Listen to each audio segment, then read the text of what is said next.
तो पिछले एपिसोड में हाओचिन कंपटीशन में जीत गया था और उसके बाद प्रैक्टिस करने के लिए बाहर गया था। इसके बाद हम देखते हैं कि सायर आज फिर से यहाँ पर वापस आई होती है और इसे देखते ही पहचान जाता है कि यह तो सायर है। अब आज उससे दोबारा मिलकर हाओचिन बहुत ही ज्यादा खुश होता है और वह तुरंत ही दौड़ते हुए उसके सामने आ जाता है। लेकिन अब सायर को भी पता चल गया था कि यह हाओचिन है, जिसके बाद वह इसके बारे में पूछती है। तब हाओचिन सायर से बताता है कि हाँ मैं ही हूँ और यह कितना बड़ा संयोग है कि हम दोनों फिर से एक दूसरे से मिल गए। फिर हम देखते हैं कि सायर भी हाओचेन से मिलकर बहुत ही खुश होती है और इसके बाद वह हाओचेन से इसे वापस ले जाने के लिए कहती है। अब उसके इस बात को सुनकर हाओचेन को भी अच्छा फील होता है, क्योंकि उसे भी उसके साथ में रहना बहुत ही अच्छा लग रहा था और इसके बाद वह उसे वापस ले जाने के लिए उसके हाथ को पकड़ लेता है। लेकिन तभी हम देखते हैं कि सायर के साथ वाले सभी आदमी भी यहीं पर थे और चुपके से उसके ऊपर नजर रख रहे थे।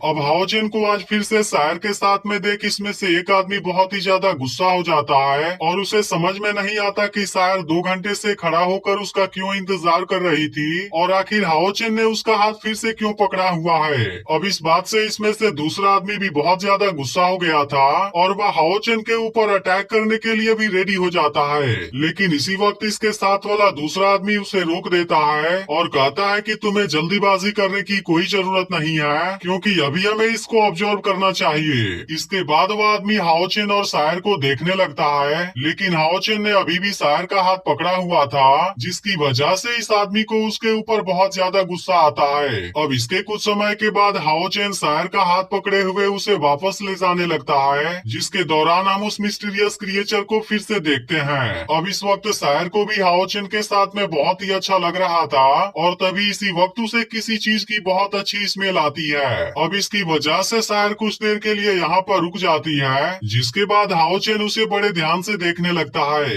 लेकिन असल में हाओचेन को यहाँ पर कोई भी स्मेल नहीं आ रही थी, जिसके बाद वह सायर से भी इसके बारे में बताता है। अब उसकी यह बात सुनकर सायर उसे बताती है कि यह स्मेल किस डायरेक्शन से आ रही है, जिसके बाद हाओचेन सायर के साथ में वहाँ पर जाता है, जहाँ पर सायर उसे बताती है कि यह साइट्रस सेंट है और इसके अलावा भी यहाँ पर बहुत से फ्रूट के पेड़ लगे हुए हैं। लेकिन इस वक्त हाओचेन बहुत ही ज्यादा कंफ्यूज होता है, क्योंकि उसे यहाँ से केवल संतरे की स्मेल आ रही थी, जबकि इसके अलावा उसे किसी और फ्रूट की स्मेल नहीं आ रही होती है। तब इस पर सायर उसे कहती है कि स्मेल की सेंस बहुत ही ज्यादा सेंसिटिव होती है, जो किसी चीज को आंखों से देखने से बहुत ही डिफरेंट है। अब इसकी यह बात सुनकर हाओचेन कहता है कि फिर मैं भी इसे ट्राई करता हूँ और इसके बाद वह अपनी दोनों आंखें बंद कर लेता है और फिर सायर से भी बताता है कि देखो मैंने अपनी दोनों आंखें बंद कर लिया है। अब इसकी वजह से हाओचेन सायर के आंखों की दुनिया में आ गया था और इसके बाद उसे भी एप्पल की स्मेल आने लगती है, जिसकी वजह से हाओचेन हैरान हो जाता है। इसके बाद सायर हाओचेन को अपने साथ में लेकर आगे जाती है, जहाँ पर से उसे पीचेस की स्मेल आ रही थी। लेकिन इसी वक्त यहाँ पर आसमान में कुछ चमकने वाले चिड़िए भी नजर आते हैं, जिसकी वजह से यहाँ का नजारा बहुत ही खूबसूरत हो जाता है। इसके बाद हाओचेन सायर के साथ में और भी आगे जाता है, जहाँ पर से उसे पियर्स की स्मेल आने लगती है। लेकिन तभी सायर उसे कहती है कि यह मेलन की स्मेल है। इसके बाद सायर उसे यहाँ से और भी आगे ले जाती है, जहाँ पर वह दोनों एक दूसरे के साथ में हवा में उड़ने लगते हैं और हम देखते हैं कि दोनों इस वक्त एक दूसरे के साथ में बहुत ही ज्यादा खुश थे और इनको एक दूसरे के साथ में टाइम बिताना भी अच्छा लग रहा था। इसके बाद यहाँ पर अलग अलग तरह के जीव भी आते हैं, जिसकी वजह से यहाँ का नजारा और भी खूबसूरत हो जाता है।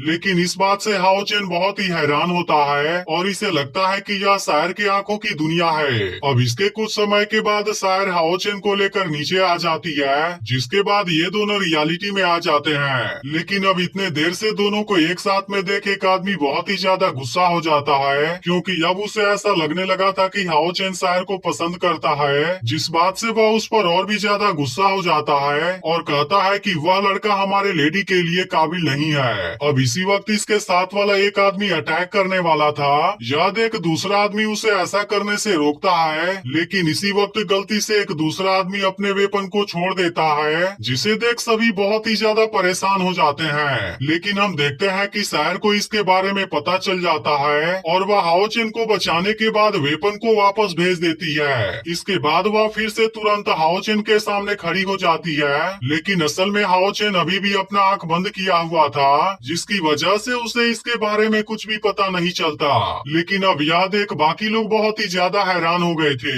अब इसके कुछ समय के बाद हाओचेन शायर के साथ में उसके घर के दरवाजे पर आ जाता है, जिसके बाद हाओचेन कहता है कि हम कितनी जल्दी आ गए, क्योंकि उसे ऐसा फील हो रहा था कि शायर के साथ में रहने पर टाइम बहुत ही ज्यादा तेजी से बीतता है। इसलिए वह शायर से पूछता है कि कहीं तुम ज्यादा तेज तो नहीं चल रही थी। तब इस बात पर शायर कहती है कि अगर तुम चाहो तो धीमे भी चल सकते हो। लेकिन इसके बाद हाओचेन उससे कहता है कि मेरे कहने का मतलब यह नहीं था, और फिर वह अपनी पूरी हिम्मत जुटाकर कहता है कि मैं तुम्हारे साथ में और ज्यादा समय तक रुकना चाहता हूँ। अब उसकी यह बात सुनकर शायर के साथ वाले आदमी बहुत ही ज्यादा हैरान हो गए थे। अब इस वक्त हाओचेन को लग रहा था कि शायर शायद उस पर गुस्सा हो जाएगी, लेकिन वह हाओचेन के ऊपर बिल्कुल भी गुस्सा नहीं थी। और फिर वह हाओचेन से बताती है कि मैं कल कोई काम करने जा रही हूँ, लेकिन हो सकता है कि मैं तुम्हारे साथ में कुछ समय बिता सकूंगी, इसलिए क्या तुम मुझे फिर से लेने आओगे? तब इस पर हाओचेन कहता है कि यह तो बहुत ही अच्छी बात है, और मैं फिर से उसी जगह पर इंतजार करूंगा जहाँ पर हम पहली बार मिले थे। इसके बाद शायर दरवाजे से होकर अंदर जाने लगती है, जिसके दौरान भी हाओचेन उसे आखिरी समय तक देखता रहता है। लेकिन अब इन सभी बातों से शायर के साथ वाले आदमी इसके ऊपर और भी गुस्सा होने लगे थे। अब इसका अगला पार्ट भी कुछ घंटों में अपलोड हो जाएगा, इसलिए अगर यह वीडियो अच्छा लगा हो तो ज्यादा से ज्यादा लाइक करना, और जिसने भी पिछले एपिसोड को मिस कर दिया है वो लेफ्ट वाली वीडियो जरूर देख लेना।